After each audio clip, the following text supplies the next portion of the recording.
Hey everyone! Before we get started today, I need to give a quick shout out to this video sponsor, miHoYo and Honkai Impact 3. Yeah, since Culture Shock is back on my channel now, I've had a good number of folks interested in sponsoring a few episodes. And I'm honestly happy to give Honkai Impact 3 some limelight. Because unlike a lot of other mobile games that are either puzzle or resource-based, Honkai is a beat-em-up of all things, which is one of my favorite genres. Sure, there's characters to level, weapons to upgrade, and item drops to obtain, but the core of this game is action, and I can't believe this game pulls it off as well as it does. Using a touchpad as a controller stick actually works pretty well, and like with most beat-em-ups, your combos and abilities chain off of just a few buttons, making it real easy to play. But the need for perfect dodging and elemental weaknesses definitely keep the game from becoming a button masher. And if this waifu romp and stomp has your interest, there's a brand new event going on called Teresa's Summer Breeze, which features a brand new battlesuit for the gal called the Saku no Rondo, a more Shinto take on the small nun, and beach-themed missions that nab you juicy melons that can help you get the aforementioned Saku no Rondo, as well as the swimsuit of my favorite gal, Yae Sakura. So if Honkai Impact 3 sounds like a fun game to try, hit up my link in the description for more info on the game. Otherwise, enjoy Culture Shock's grand return home. Hey everyone, Gaijin Goombah here, and welcome back to Culture Shock, where we break down the greatest games of our time and the culture that brought them to life. Okay, so before we get into today's video, spoiler warning. Massive spoiler warning for God of War 4. If you haven't beaten this game to the level you're content with, pause the video, take about 3 days out of your schedule, finish it, and come back. Because we're looking into one of God of War's biggest twists and how it may actually give us a glimpse into the future of the franchise. Not based on character or story development, but based on the culture it borrows from. And I mean, come on guys, it's been 3 months. I figured if most people are gonna play it, they have already. So we good? Alright. So, God of War. This is a series for all rights and reasons I should have already done a video on, because there is ancient Greek lore everywhere in this series. As Kratos, the big angry Spartan killing the entire Greek pantheon for, what exactly? Avenging his family? Sticking it to his dad? Whatever. You fight Krakens, Hydras, Minotaurs, Titans, Zeuses, and even Fate itself. Combining the sweet fantasy lore of ancient Greece and the sick flip and chainsword combos making you feel like a badass, it's everything a gamer could ask for. Okay, well, almost everything apparently. But forget all that, because now we got God of War! Again. But this time around, instead of being a walking genocide, Kratos is actually a pretty good dude. Mellowed out, grew a beard, had a kid, but unfortunately his wife didn't quite make it. And it's Kratos' job to take his son Atreus to the highest point in the realm so they can salt bay his wife's ashes. Did I mention we transitioned from ancient Greece to ancient Norse? Yeah, it's completely canon. Multiple pantheons coexist with each other in this game world. Heck, Kratos even has visions of his father Zeus in the very real Norse land of the dead, Hell, and even Athena decided to show up at Kratos' Nordic lodging to put the guy down. That's when I started wondering, if there was continuity between these different realms, Greek, Norse, and so on, where else would this franchise go? Well, right after fixing Boy from his rage break, I got my answer. After the second go-round in Tyr's vault, we start getting a good idea of what kind of god Tyr was and what he did. True to his real-life counterpart, God of War's Tyr was a god of war, but also one of law and heroism. However, unlike his real-life counterpart, apparently Tyr and God of War traveled multiple realms, spreading knowledge in order to prevent other pantheons and people from creating chaos and war, as well as gain a new perspective from other societies. And this was the moment when all of my cultural theory red flags were shooting up like zombies in a AAA game's DLC. I mean, you got Vikings, Japan, Mesoamerica, and Egypt. Game, what are you doing? What kind of Pandora's box are you unleashing?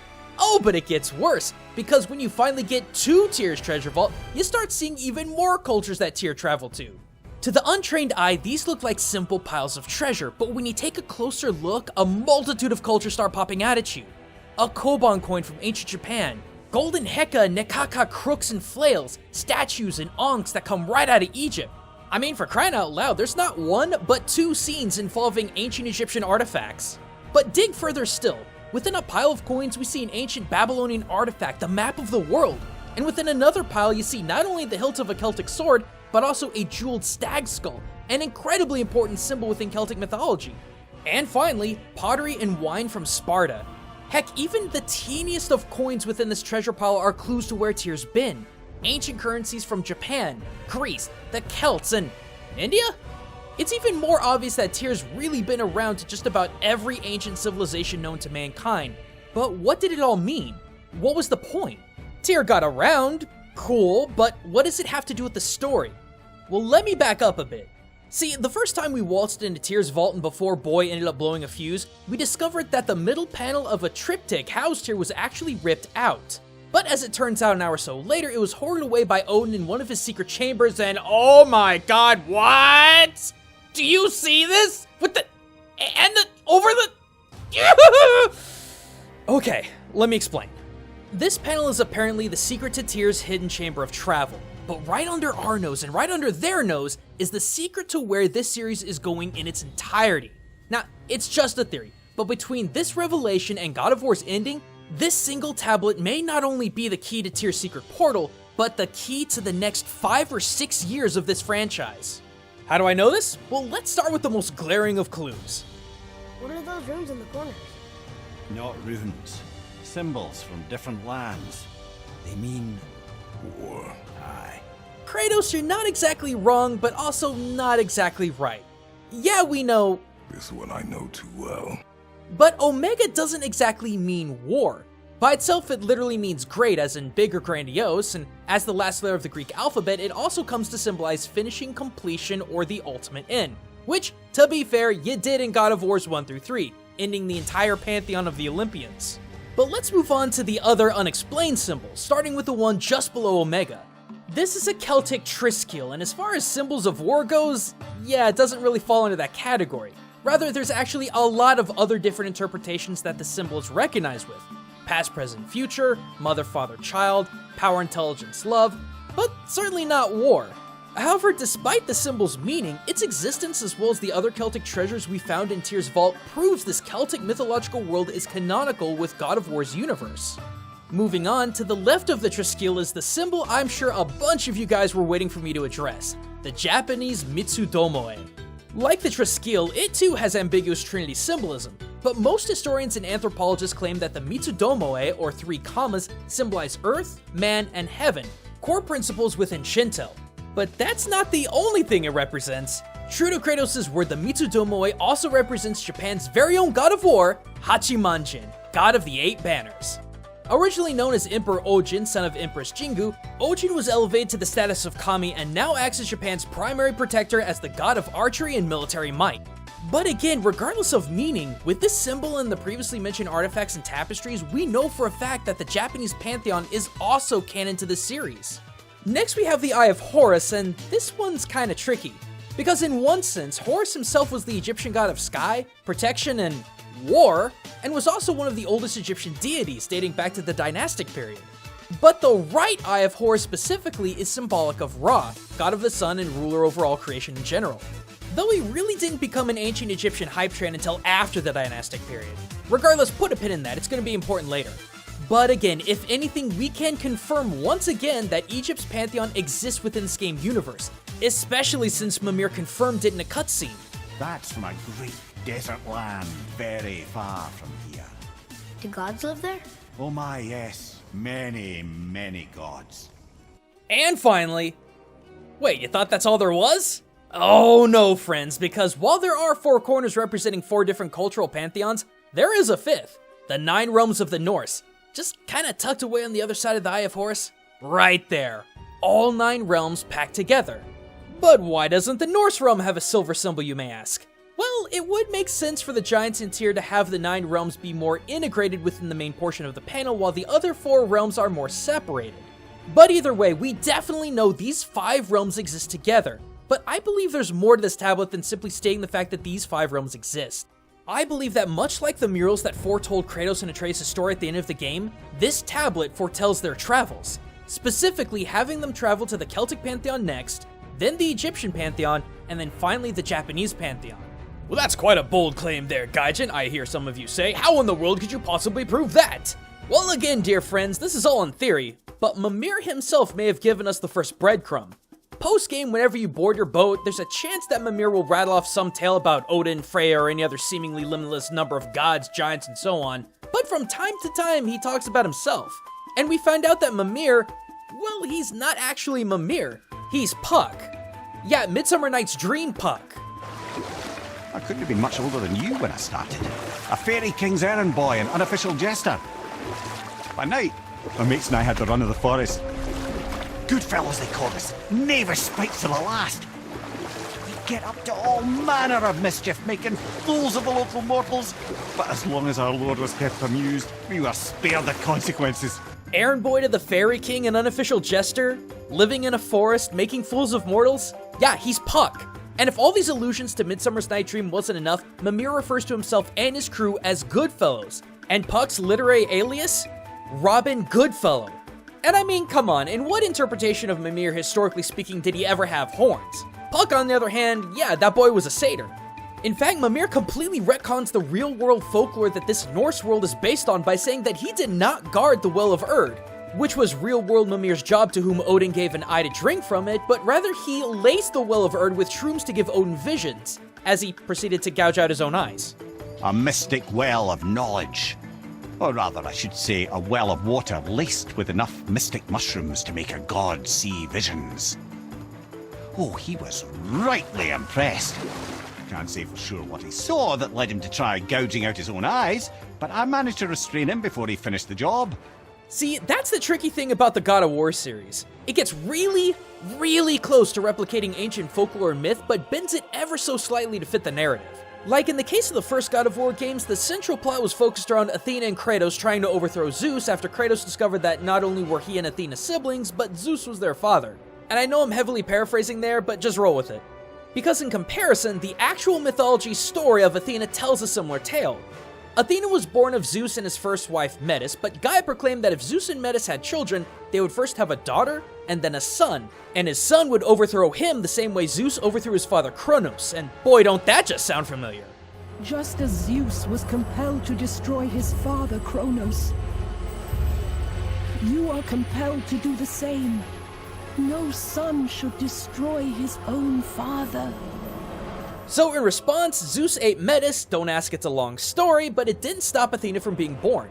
Because after Zeus ate Metis, their daughter Athena was actually born from his migraines, and again, it's another long story, don't worry about it. And I can't even begin to describe how time and time again she tried to overthrow her father Zeus. But as Gaia's prophecy stated, it was the male offspring that would overthrow Zeus, but that child never came. Athena would be the only child of Zeus and Metis.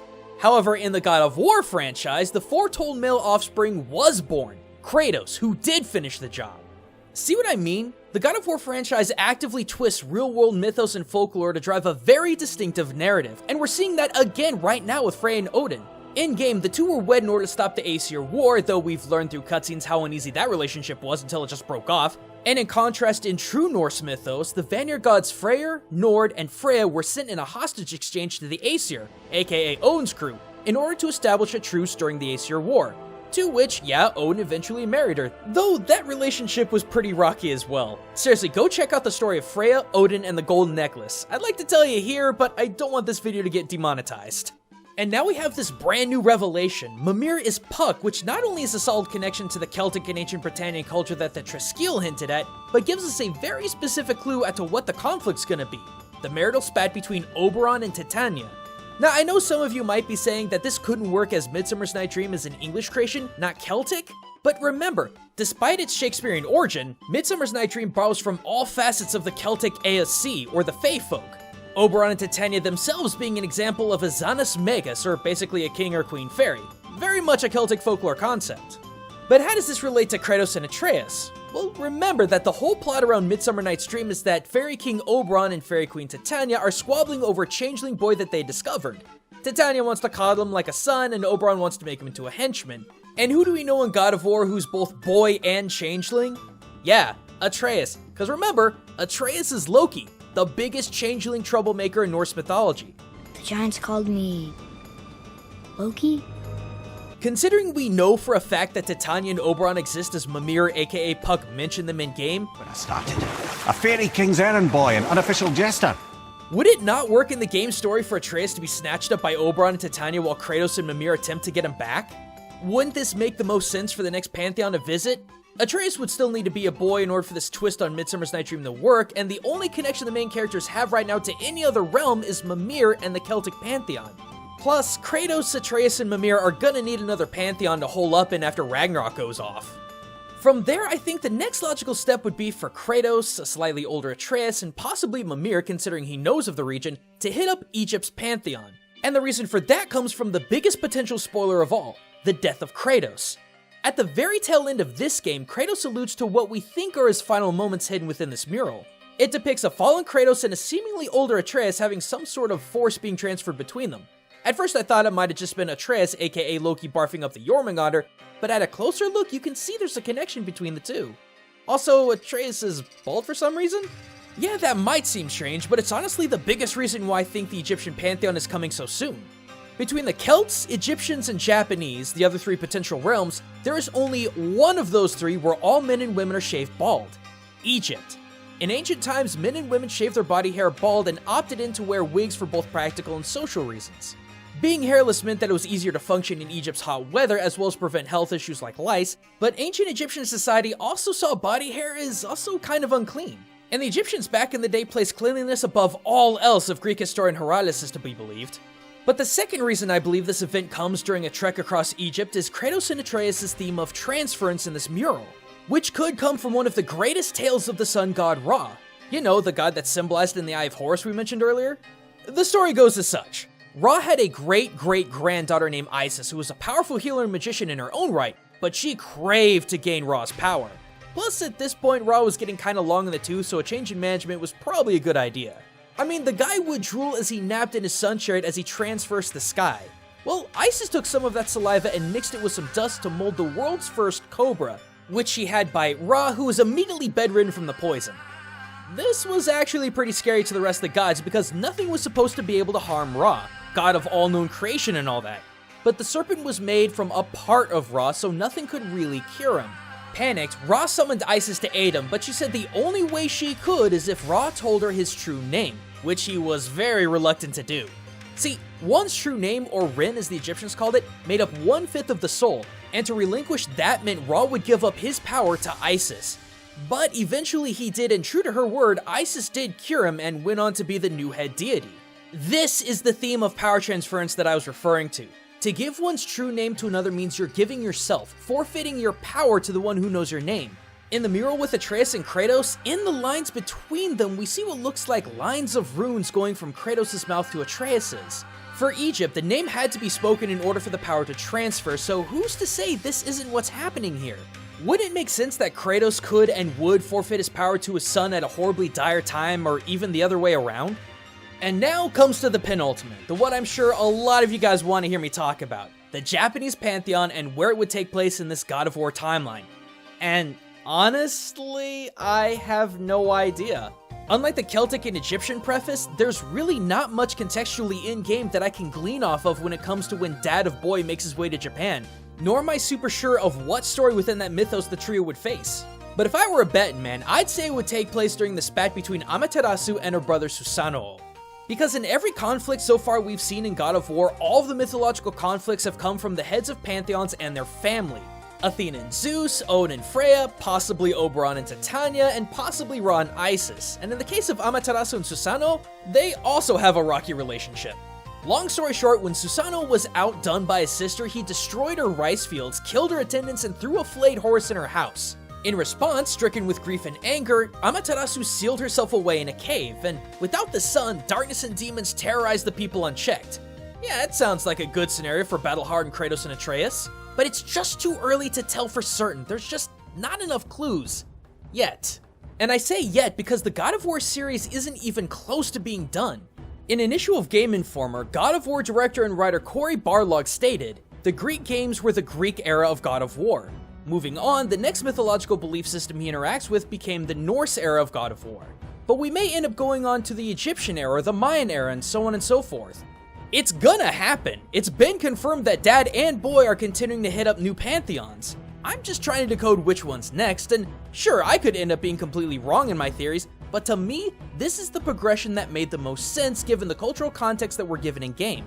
But I mean, who knows? We have at least 5 more God of War games to look into, and there's no telling how many fantastic tales of world mythology and folklore we'll be able to experience with gaming's Dad of the Year. But either way guys, thanks for watching. As always, you can catch me every Tuesday, Saturday, and Sunday at 7 PM US Central at twitch.tv/Gaijin Goombah, or check me out on Twitter. No upload next weekend though, I've got a lot of research I gotta dig into. But following that, stay tuned every single weekend for even more culture and gaming. But until then everyone, this is Gaijin Goombah, signing out.